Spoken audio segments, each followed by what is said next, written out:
Good afternoon, and welcome to the 42nd Annual Burtenshaw Distinguished Lecture Series. My name is Bob Harrington. As Director of the School of Hospitality Business Management, it is my pleasure to introduce our featured speaker today and to provide a bit of history on the Burtenshaw Lecture Series.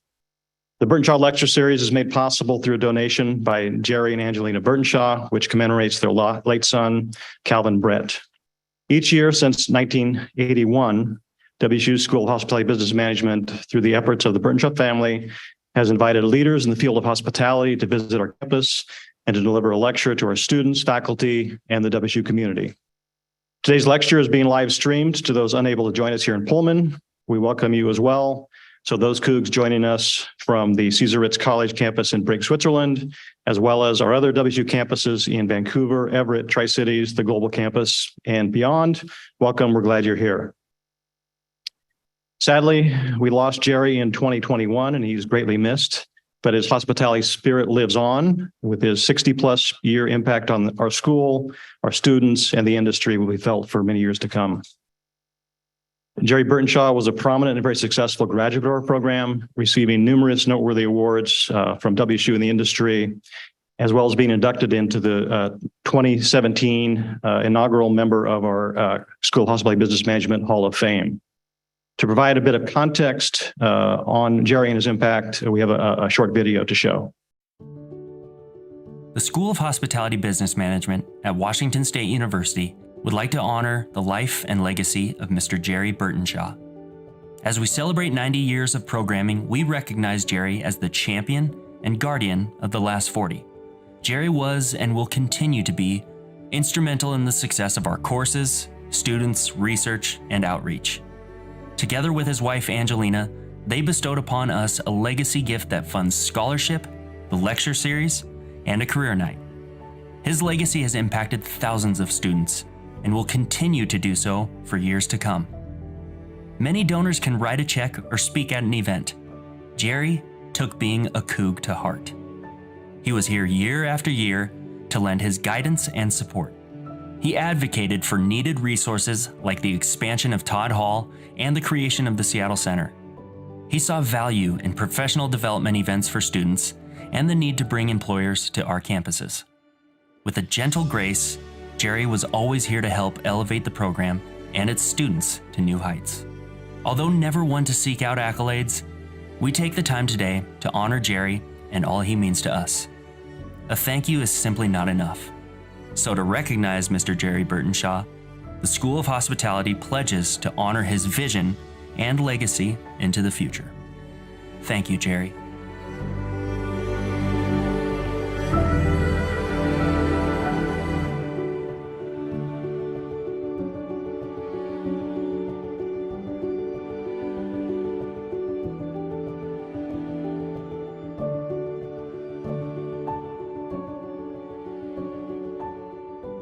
The Burtenshaws are a remarkable family who turned tremendous personal loss into the establishment of this wonderful lecture series that has significantly impacted students for more than 4 decades.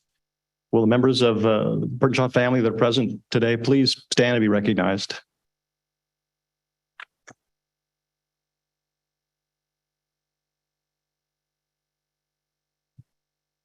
Thank you. Also in our audience today, there's a number of others that I'd like to have stand and be recognized. Members of our School of Hospitality Business Management ambassadors. Do you have any of those present? Thank you. Officers of our professional student organizations, Sigma Iota, Eta Sigma Delta, PCMA, and the National Society of Minorities in Hospitality.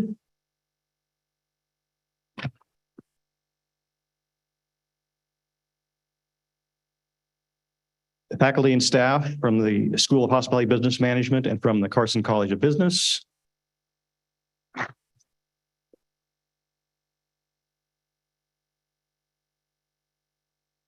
Members of the School of HBM Hall of Fame.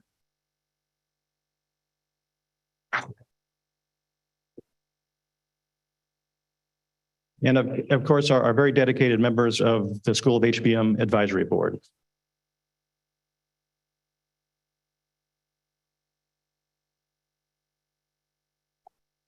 Now I'd like to introduce today's guest. Navin Demond is the founder and CEO of Stonebridge Companies, a privately owned hospitality firm founded in 1991. Stonebridge owns and operates a diverse portfolio of 64 hotel properties in the United States with approximately 12,000 rooms.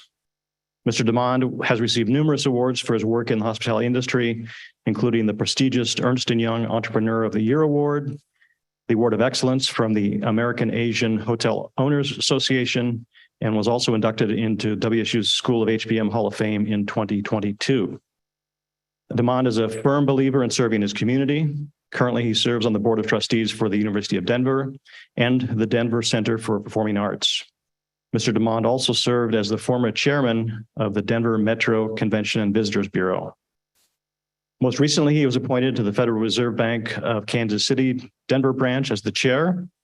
And Mr. DeMond serves on an advisory board for many organizations, including Washington State University's Volin College of Engineering and Architecture Executive Leadership Board, and the Cornell University's Dean's Advisory Board for the School of Hotel Administration. Mr. DeMond is a graduate of Washington State University, where he earned a BA in Business Administration and a BS in Construction Management. He also earned his MBA in Real Estate and Construction Management from the University of Denver. Mr. DeMond's presentation today argues, above all else, life's most valuable currency is not money, but time. So please join us in listening to how he explains how you might learn to leverage his time, how he's learned to leverage his time and shaped his own trajectory, and how you can put this to work to help you on path to greater success. Please join me in welcoming Navin DeMond as the 2023 Burtenshaw Distinguished Lecturer.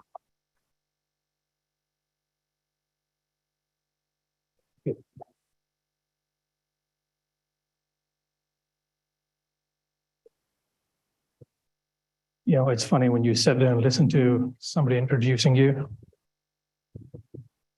Should I stay with you? You'll turn off this one.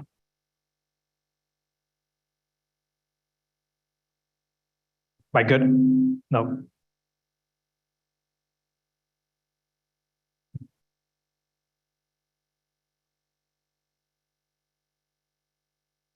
We good?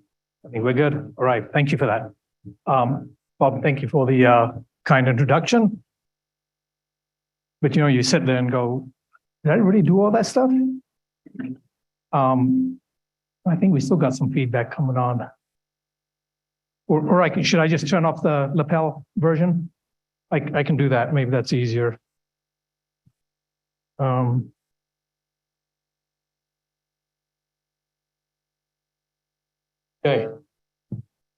I think problem solved the old-fashioned way. Sorry. I'm all wired up, so I'm like some sort of electronic thing going on here. Okay. Bob, thank you. Very kind introduction. All right, so let's, where do I start? You know, I'll speak to groups and we'll say, well, who's this guy? Why is he even here? Why is he talking to us? And you know, you're probably asking, well, we're going to spend this roughly hour together. I'm hoping that by the time you get done, you'll say, you know, that hour was worthwhile. It was worthwhile listening to something that somebody had to say. So thank you for being here. With that, let's get started. So I'm going to go through and tell you who I am, and I want to tell you a little bit about the story, where I grew up, how I grew up, and why I think it might make a difference to understand who somebody is. I grew up, as you can see, well, like I suppose any kid, but let me move a little bit. I grew up in the UK. I was born and raised in London to immigrant parents who came from India, who typical immigrant story, but you know, it's $5, let's say £5 in your pocket, and little to no language skills, no education, but just a desire to do well. And that's my background as a sort of where I started. And, I'll keep going. And, first, just again, I ended up in boarding school is where I went for my high school. That was in UK. And subsequently, I came to Washington State to go to college. You'll probably wonder, well, how does one get from the UK to Washington State? And that in itself is probably a full-time story. There is a short version of it. I think this you've already heard. I won't belabor that. So I'll talk more about the boarding school piece, and I'll explain to you why this was. It says it's a pivotal time, and I'll get into that momentarily and explain what I mean by that. So I worked. So you're probably wondering, you're going to graduate. Where do you go? What do you do? I spent the first 4.5 years in Denver working for the city of Denver. And it was actually a really great opportunity for me to learn a lot, see a lot. I worked under the mayor, creating an office of asset management, which was to manage the city's real estate. From there, and I realized that wasn't for me, and I decided I want to go work some private enterprise. I worked for about 2 years and then started this company, Stonebridge Companies, about 32 years ago when I was 29 years old. And so that's been my journey. I would say I'm an accidental hotelier because I did not go to hotel school. And I sort of fell into the business. You're also going to see, I'm not going to talk a lot about hotels and my business, but I'm really going to talk about something else. But in the Q&A, you're welcome to ask me questions about the business as well as other things I'll touch on. So here's a little bit about the company where, I think you already heard some of this, so I won't belabor that anymore. So family, I'm 2 daughters, 25 and 30. I found myself, serving on some boards at Cornell. Only reason is because my daughters both went to Cornell. It's not because I'm so bright. All right, so how does it happen? I think that's probably the sort of a question that sits in students' minds. You see some guy stands up, he's done all this stuff. How do you really get there? And that's maybe what I'm going to try and answer for you a little bit more than really just tell you what I created. I think it's what we create first is ourselves. We have to build ourselves. And again, I'll touch on that a little bit more in terms of how does it happen? How do you get there? So think of yourself. You need a foundation. No different than a building. It needs a foundation to sit on. So what's a human being's foundation? And I think the earlier in life you can start thinking of that, creating it, building on it, it will really serve you well. So I'll talk about a few elements which I think are important to your foundation. And I think honesty sits at the very top of that pyramid. And that really starts to define who you are. And honesty is different than making mistakes. It's really about who the core is and what the core is. The other is your integrity. That is so important. And it's no different when you think of a person, what are the things that go through your mind? Why does somebody have integrity? Why do you look up to somebody? They've probably got a lot of these characteristics. And then sort of the ethics. Is somebody ethical? Are they ethical in their behaviors, what they do? I think that's terribly important. So when you start putting all this together, it really starts, it's who you are. It's your person. Build you first, and then you can build something else. Environment is important. And so I went, and I mentioned earlier, I went to boarding school, and I also mentioned, I grew up in this home It was a good home, but it was an immigrant home where it was very insular. So what I mean by that is my family's friends were other immigrants. There was 3 or 4 families. It's all they knew. They came from similar places, similar backgrounds, worked in the same factories, drove the same buses. My father was a bus driver. My mom worked in a factory making light bulbs, and that's who they knew. So my sister and I, our friends were their children. So you really don't leave that environment until one thing that changed in my life. And that was the boarding school part. And I'll touch on that a little bit more and explain to you what I mean by my environment. And it was sort of the meeting new people in the boarding school. So I'll talk about the environment piece now. The environment will impact you. Your immediate environment, the people you surround yourself with, they will influence who you are. Mostly good, occasionally bad. And when the bad happens, you need to really assess it. And I also call it divorcing a friend who's really no longer a friend, but you can make that decision and say, you know what, I don't need to be around that person. They're not good for me. It's not healthy for me. It can take me in the wrong direction in so many different ways. And there's probably example after example of whether it's a drug addiction or just bad stuff that happens, right? So stay away from bad people. And you must have the courage to divorce a friend, because otherwise you'll just stay with it, and you may end up in the wrong place.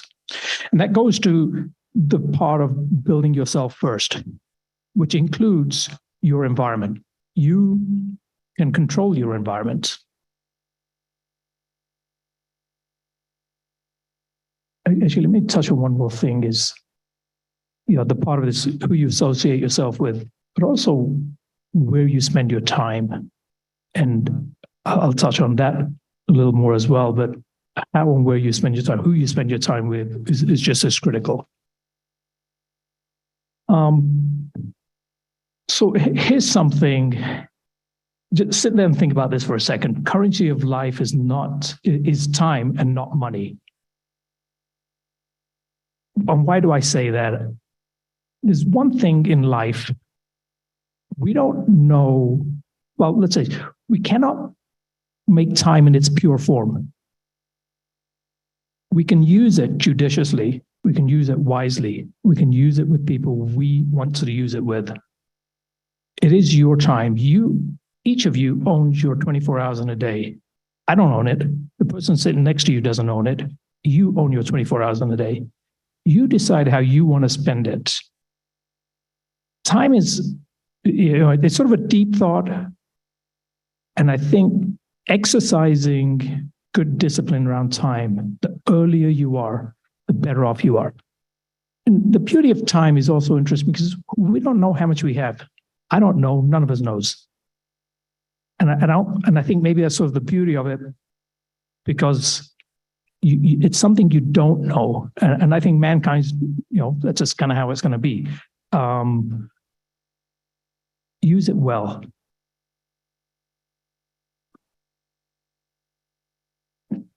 Our respective time is finite. One might say, well, global time is indefinite, but our respective time is finite. And hence, anything that's finite, you use it cautiously. I think I've touched on most of this. Time is, we respect a lot of things. I think you should start putting this one at the top of your list. So it's, again, we can't make it, but use it well. Touch on some of this. So this last one I think is important. Create memories. In one great way of making memories will be on vacations. If you all sit and think for a second, and before you go to bed tonight, lay down on your pillow, play this tape back. We all have one.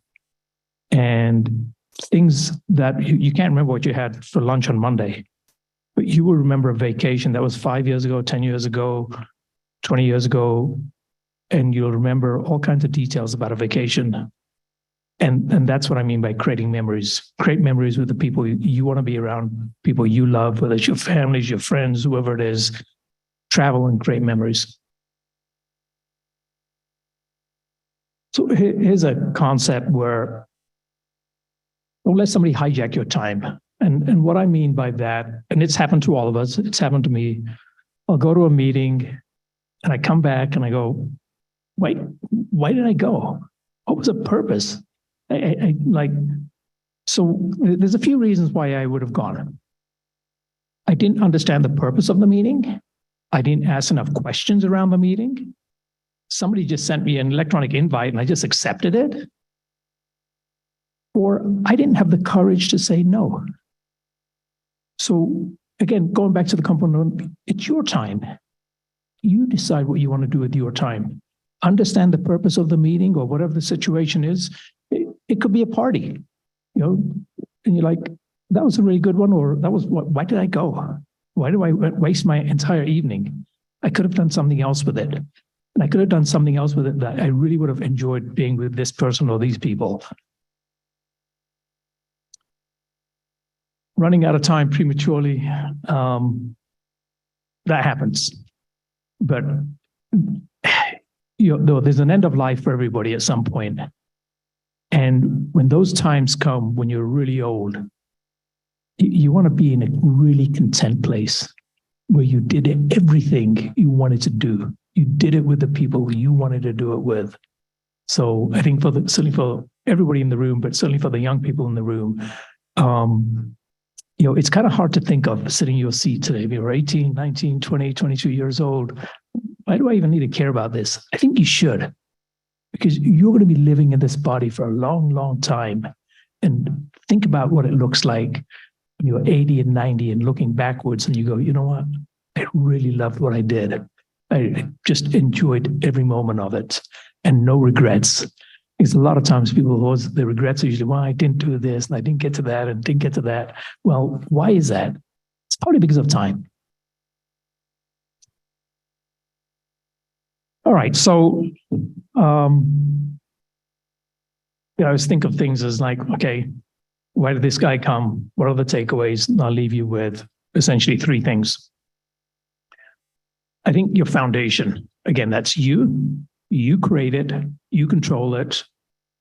It's in your hands. The environment is also in your hands. You create your environment. Control it, because I think it is the most important thing. And when it goes to environment, my experience with environment was, so going back to my story as a child, growing up in an immigrant home. So how did that change? It changed when I was about 13. My father would look at my report card and my sister's report card all through school, through middle school and elementary school. I have a sister who's a year older than I am. He looks at both of them side by side, looks at my sister's and usually smiles, looks at mine and there usually isn't a smile. So this went on for a number of years. And it was one thing my father always wanted. He always thought about education was a big deal. So I was 13, and I think he'd probably seen enough E's and F's and not so nice grades from me. He looked at me one day and said, go find yourself a boarding school. So you can imagine that a kid who's 13, parents are immigrants. And the reason he said, go find a boarding school, the British sent their kids to boarding schools. And those families who could afford it and have some element, some wealth, that's what they did. So anecdotally, he just kind of knew that, well, that's what the British do, though. So you should go to boarding school. He had no idea how he was going to pay for it. I had no idea how I was going to find it. Remember, I was a bad student. I didn't know where to start. But I did end up in boarding school, and it was a tough journey because, you had to sit here, you take exams and you had to pass them. Well, reality was I couldn't pass that test. I passed it on the fourth time with the fourth school that finally accepted me. But the biggest thing that happened was, and I didn't realize it at the time, I was just a kid and I'm going to this new place and I'm going to go to school. But my environment changed dramatically. I was now surrounded by students whose families really valued education versus the environment that was in. And there was nothing wrong with my environment. It was like there was drugs or anything. It was just very insular. And that's all you knew. Now, all of a sudden, I'm in a school with kids from all over the world. And it was an international boarding school for kids in the UK. So we had students from 30, 40 countries that I got to assimilate with. So it changed my mind and what I could do versus where I could have been. So I think you can take the same extrapolation of that as to your environment, who you surround yourself with. And the last is going back to time. I won't belabor that anymore. I think you get my drift. It's yours. You own your 24 hours. Nobody else does. So with that, I'll open up to questions and thoughts that you may have.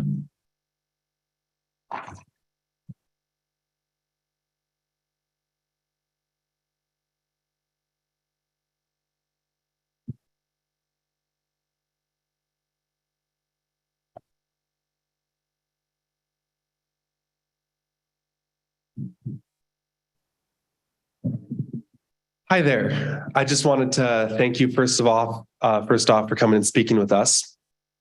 And a question that I had is that, you with, Stonebridge are obviously at the top of your industry. And I was wondering, not everyone gets to that point. I was wondering what you saw as separating the people at the top of the industry from those who didn't make it there. Well, I won't consider your question as coming in number two, because I think you can be in an industry and come in number two and still be really good. But, it probably goes to some of the things I've talked about. And I think one of the most important is creating yourself. I think your foundation, your honesty, your integrity, your ethics. I don't think you can go much further without that. But then after that, whatever industry you're in, whatever you're doing, becoming a real student of it. Learning about it, reading about it, staying on top of it, making sure you can speak about it anytime, anywhere. And somebody asks you a question about, this is going on, that is going on, you are able to have a conversation. And I think the further up you get the food chain in terms of your title, your position, your responsibilities, the more and more you have to be well-read. The lower you are, if you're in a certain division, certain area, you need to master that. But I think the higher you move up in an organization, the more sort of global your knowledge base needs to be. And the only way to do it is you've got to read about it, you've got to watch videos about it, you've got to do something. So that's what I would say. Awesome. Thank you very much. You're welcome.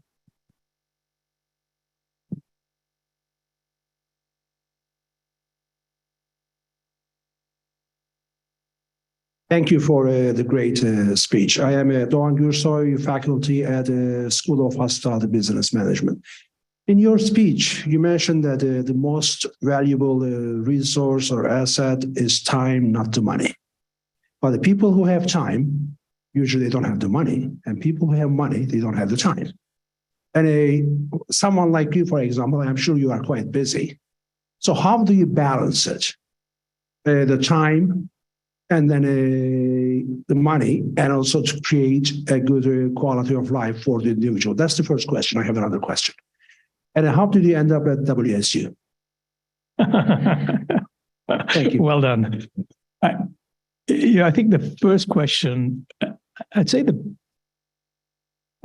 I give you one word answer, and I'll sort of elaborate on it, but I think it's the courage to say no.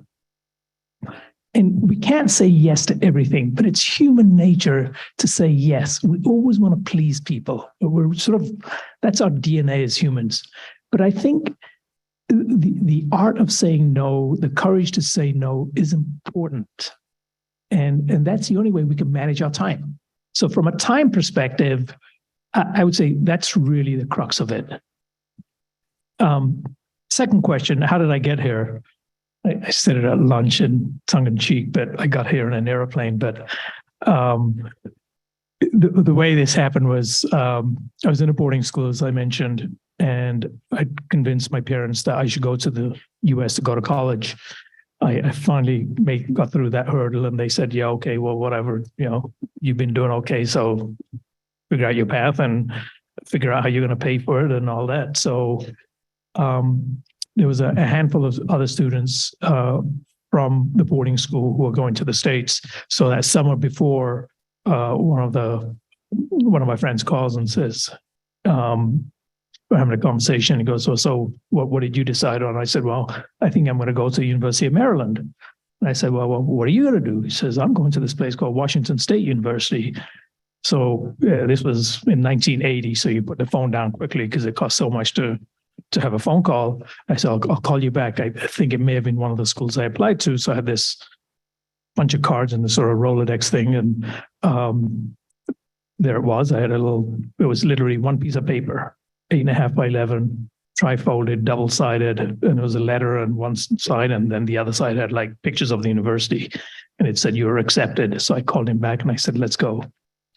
That was it. Sight unseen, no internet, no nothing. And yeah, so here I am, or here I was, and maybe in some respects still here. I wouldn't trade it for the world. It's the best experience of my life.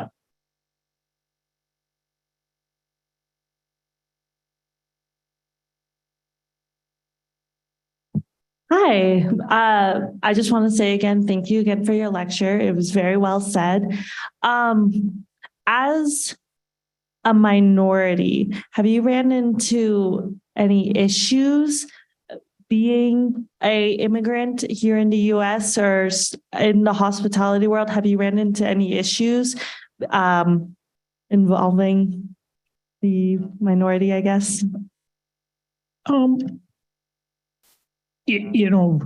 Nothing that I couldn't overcome or nothing that set me back, right? Are there awkward things one may hear or someone will say? And the answer to that is yes, right? So, but I'd also say, building thick skin and either you engage in that conversation with that person, or I think the better part of it is if something's really derogatory, you don't engage, because you don't want to go to that level of a conversation. It's thick skin, you move on. And that goes to, if it's somebody you know really well, that's called divorcing somebody, right? They don't need to be in your sphere, in your environment, or anybody you want to be around. It does happen, sadly, but I would say less and less today than it did maybe 20, 30, 40 years ago.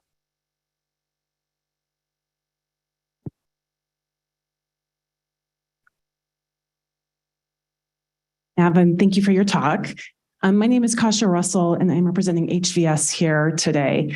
And I really enjoyed your speech. In my humble opinion, I think there's just one bullet point missing here, and that's grit. It's very clear. I too am a daughter of immigrant parents from Eastern Europe, and to go from where you started to where you are now, it takes foundation, environment, time, but it takes endurance and perseverance and grit. So maybe you can talk a little bit about that and share your experience. Thank you. Yeah, I completely agree. There are more ingredients to life than these. These, I think, are maybe not unusual, but maybe more. They're not at the top of the list, but I think these should be very important to people. But I think you're right. Endurance and grit and perseverance, and that is. It sort of goes without saying, right? If you really want to succeed in life and you want to get the best mileage out of your life and your time on this earth, you've got to have a little bit of that. and sometimes a lot. And I think it's something also you throttle back and forth because you can't work. Yeah, I can't be sprinting, as if I'm running 100 meters all the time. It's not going to work, which is, I think, somebody else's question earlier about the balance. How do you create the balance? So I do agree with you that you must have grit. I don't know how you necessarily develop grit. Is it something that's just inside us and it's sort of baked in? Or is it we have goals and it's something I really want, so I'm going to figure it out. I'm going to get there. And maybe it's sort of mixed in with goal setting. And then you say, occasionally we all have goals that I didn't get there. And there's others who have goals and they make every one of them because they set their goals realistically and then they just go after it. So I think it's sort of tough to answer, but I'd say I would agree. Definitely part of the ingredient. Right?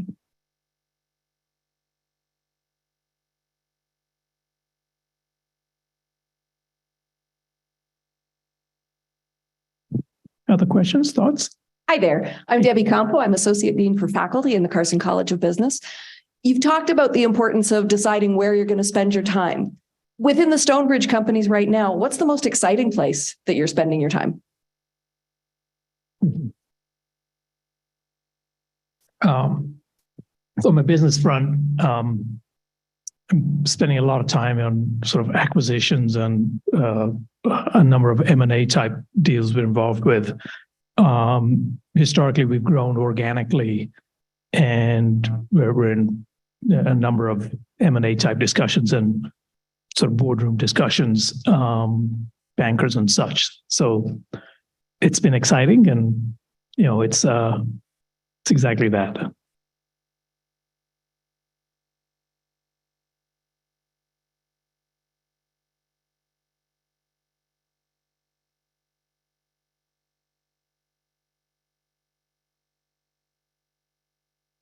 Hello, Mr. Demand. I really enjoyed your speech very much. I came from China and I'm a visiting scholar here. When I was listening to your speech, I was thinking that's why parents send their children to college for. I think your lecture is invaluable for young students here. And my question is about the development of your company. What's your primary concern for the time being? Thank you. Primary concern? Yeah, what do you concern most? For the time being, if you don't have any primary concern now, what's the general concern? What do you spend time most about the development of your company? What is your it's a great question. And I will answer this honestly. I don't have any major concerns. There's nothing really that keeps me up at night. And I'll tell you a few reasons why, and why the company's designed the way it is. So one thing is when you own real estate, people have debts. It's just sort of pretty standard. Now, the question is, do you have 90% debt? Do you have 50% debt? Do you have 40% debt? So that's one place where we are a sub 50% debt company.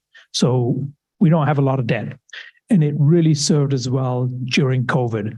When business really fell off, or there was no business, or you closed hotels, you was able to manage your debt. So as one, and maybe it's more about the design, but today I would say I don't have major concerns, at least things that I can control. Things that I cannot control, or any of us can't really control, is, God forbid there's another version of COVID or some global geopolitical type event that affects us.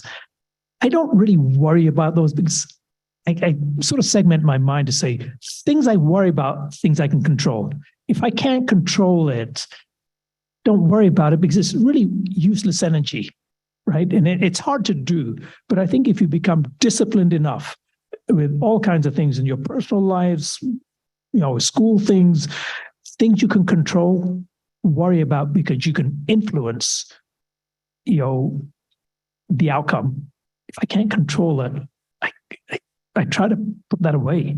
And over the years, I would say, if you asked me that question 20 years ago, the answer would have been, oh, yeah, I got all these things. Today, maybe I've curated well what I do, how I do it. But it also goes back to, it's building and creating yourself. This human being, this machine, how well does it function? So about 25 years ago, I started a practice of yoga and meditation. And the first time I did meditation, it felt weird. Like, what am I doing here? I don't get this. But I can tell you, I can go in that corner over there. In about 3 minutes, I can drop my heart rate to below 40 and really control this person, right? This being. And I think that's sort of part of when I say, I can segment my mind to say, I'm not going to worry about something I can't control. And I can actually do it. It's hard to do, but if, again, I'm sort of extending part of this talk, but I'm saying, encourage people. Mindfulness is a real thing, and it's worth investing time in it. So I'm giving you a long, elaborate response to your question, and maybe I'm sort of making it more global, but it is part of what I've done. And I would encourage you, if you don't know much about mindfulness, there's actually an Institute of Mindfulness, actually it's in Boulder, Colorado, but there's all kinds of meditation techniques and things online you can learn. And I suspect there's folks in Pullman that do meditation. And it's a great practice, particularly if you're young. It is unbelievable. So. Thank you. You're welcome.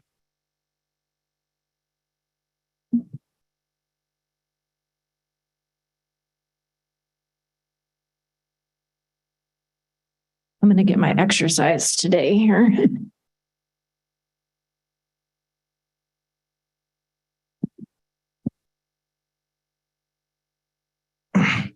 Thank you for speaking today. So I have two questions. So yesterday there was a panel about technology and hospitality. So I'm wondering what technological changes you've seen at your company, especially after COVID. And my second one was, what was your favorite memory here at Wazoo when you went to school here? Technological changes. If you've seen any. Yeah, specifically you said, since COVID, I wouldn't say the technology was already there, but the obvious one is doing calls on Zoom and Teams, and that's really changed things. It wasn't so much the technology's new. The adaption of the technology was sort of instant. We all had to use this. I would say that's probably the single biggest thing that's happened. I also think the pendulum has swung really far with Zoom calls, and now it's sort of coming back. And I think human beings still are innately need to be face to face, which is why we're all here in person. And there are people on the screen, but and in various other places. That's probably not because they didn't want to be here, but circumstances and wherever they are. Your second question, my fondest memories here. Somebody asked me a similar question at lunch, and it was phrased a little bit differently. My response was, I could be anywhere in the country, in the world, and you run into somebody else. And the only way you're going to spot somebody is like you happen to be wearing a hat or a jersey or something. Somebody will come up to you and say, "Go Cougs." It is, and when they say that, it comes with a lot of authenticity, and you can feel it. And that's, to me, it's not so much the experience I had, but it's something I've taken away and you carry with you everywhere. And there's some special DNA that happens when you come to this campus and spend 4 years. The other thing is it's the people you meet. It's your classmates. It's the friendships you make. And it's not 20 people. It's probably going to be 3 to 6 people that'll be your friends lifelong, 60 years from now. You'll still know them, and you'll grow to know their families and their children and so forth. Yeah. Thank you. And we have a question from an anonymous attendee online. How did you know that you found your passion in the hospitality industry? It's pretty kind of a brilliant question. How do you, so you find yourself, if you set some goals, are you checking off the goals? So whatever they may be, and embedded in there is also, are you enjoying it? When you find yourself enjoying it, when you find yourself happy, and you're making a couple of bucks, you got $5 in your pocket for a sandwich, and you're just happy. And I think when you're happy, you kind of know it inside, and that gut check. And I think that sort of creates success. And it goes to, somebody else asked the question about and my response was around it was, you become a student of your industry.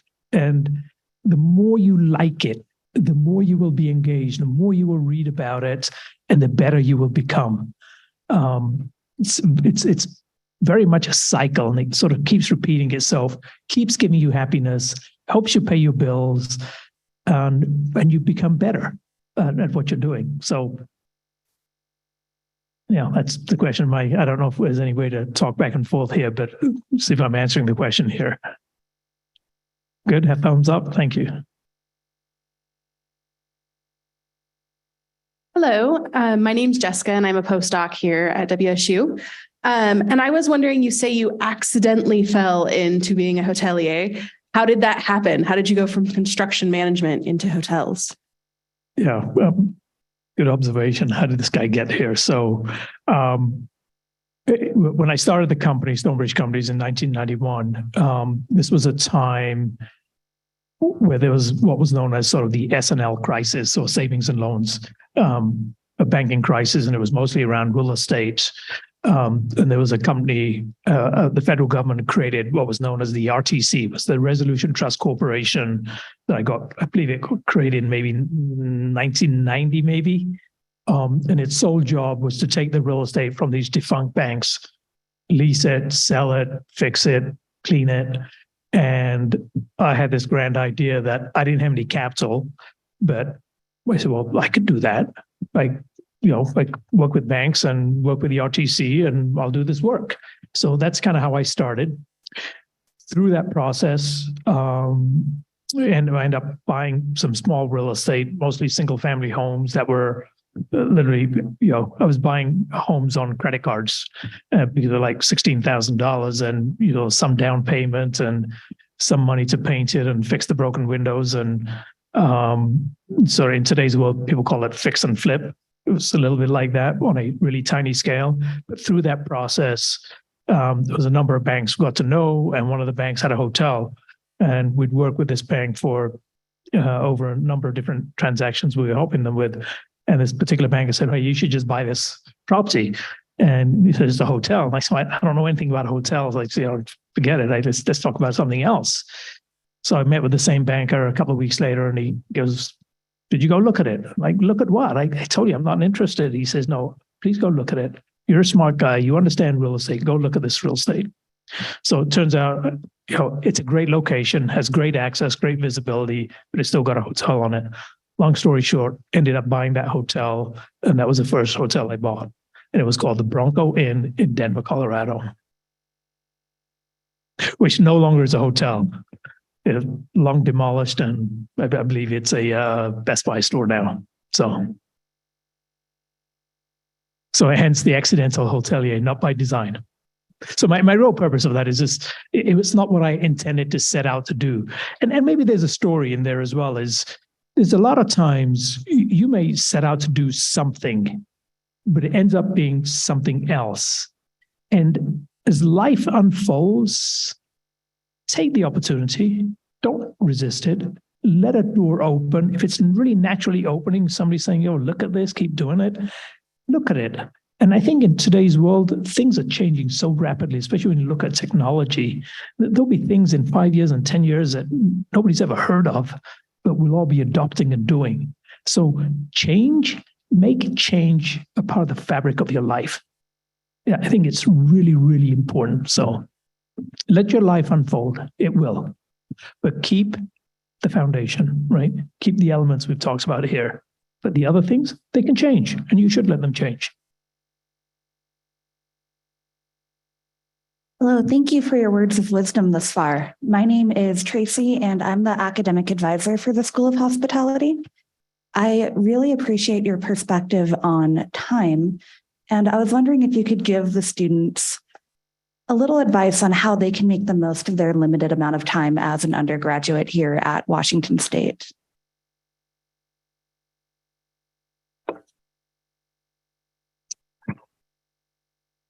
Really stretching my my ability to maybe respond.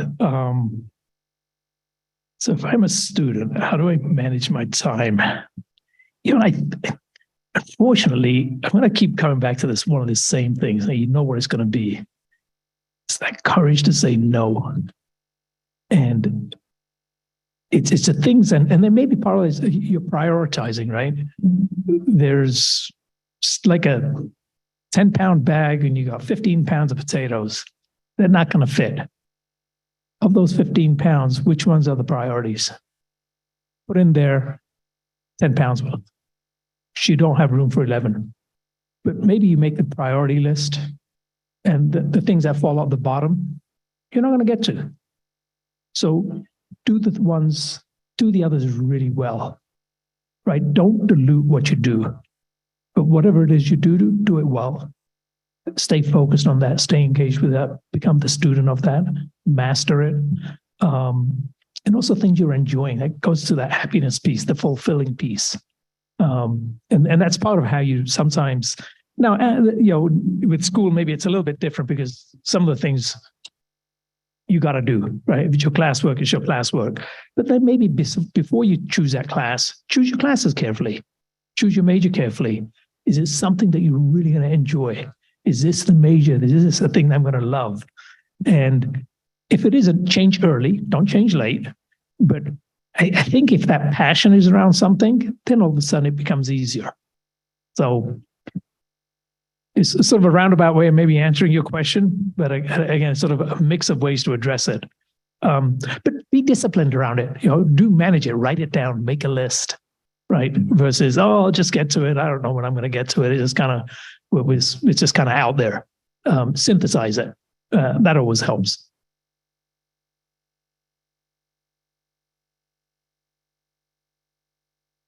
Hi, thank you for your time. And then I had two questions. So for the first question, for Stonebridge companies, you said you started with real estate. Do you guys own the real estate, or do you guys own the buildings that, like the building and the real estate, or do you guys just own the land that the buildings are on? And then the second question is, with someone that mentioned with yesterday's panel with the tech and how the industry is changing with even real estate and the industry of hospitality, how do you think data analytics is changing the future of hospitality, and how do you see it changing rapidly? So the first question, we own both, but actually I can give you a very complicated answer, which may be too complicated. In certain cases, we actually bifurcate the land and the buildings. I'll give you examples. In Manhattan, we've sold hotels, ground leased, and kept the land under like a 99-year lease. So maybe more than you're expecting, but I think maybe more of a question is, for the most part, we own and operate the hotels that we have. There is a part of the company that is a third-party management business, but the bulk of it today is an owned business.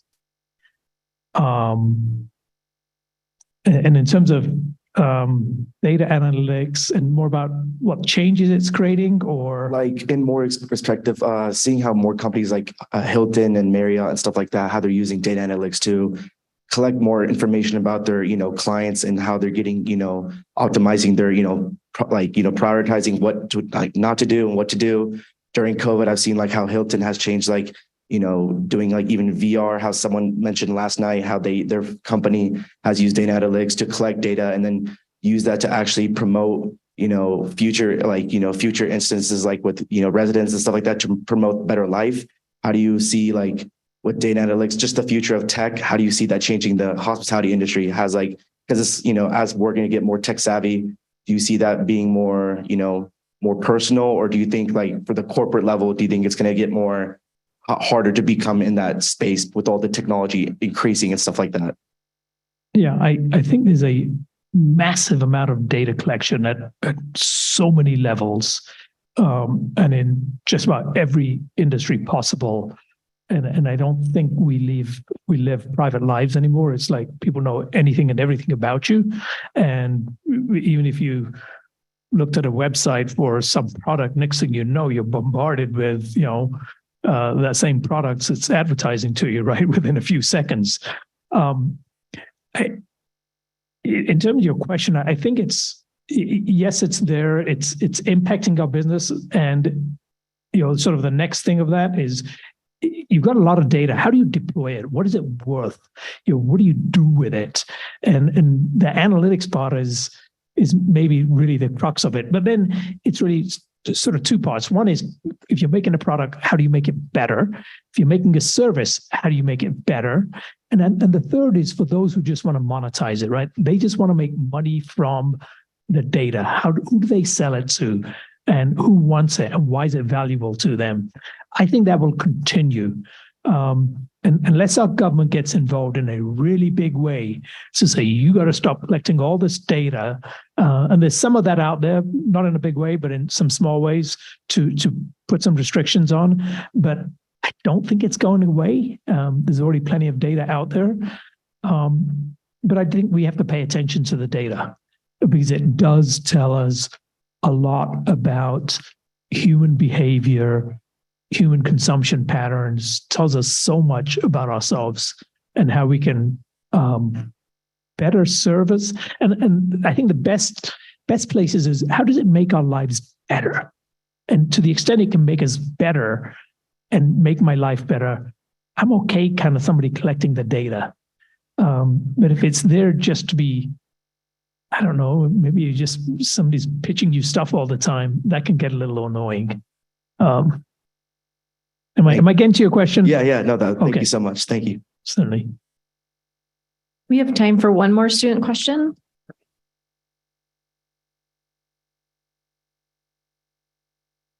I just had a question. What would you say is either the most not spoken about or kind of silent rule, or however you want to go about it when it comes to creating, I don't know, building a company, either something that you have found personally or think is for you personally, or just as a general individual who is starting or attempting to start their own whatever?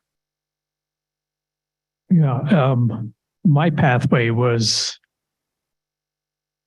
so I'll be brutally honest, there was no business plan other than one that sat in my head and said, there's an opportunity here because of this savings and loan crisis. And there was a plan, but it's in your head and okay, what can I do? I have no capital. There was a service industry. So it was really a service business to start with that morphed into more an extremely capital heavy business.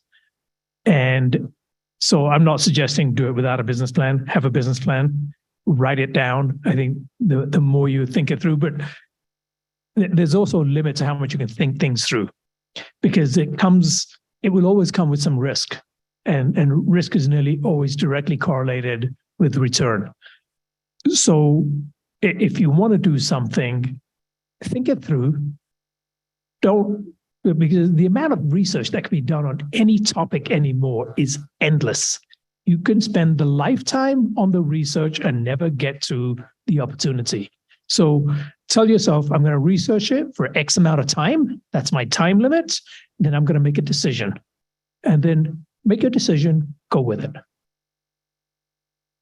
All right. Thank you, everybody. Thanks for the questions today. And thank you all for coming. I want to thank Navin for sharing his valuable time with us and his insights. It's very much appreciated. Let's give him a big Coug applause.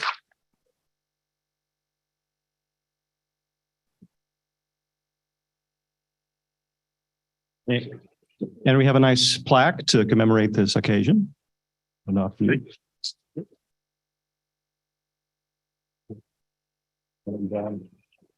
Thank you all for coming, and look forward to next year's Burtenshaw Lecture Series, where we'll bring back another distinguished person. And thanks again, Navin, so much.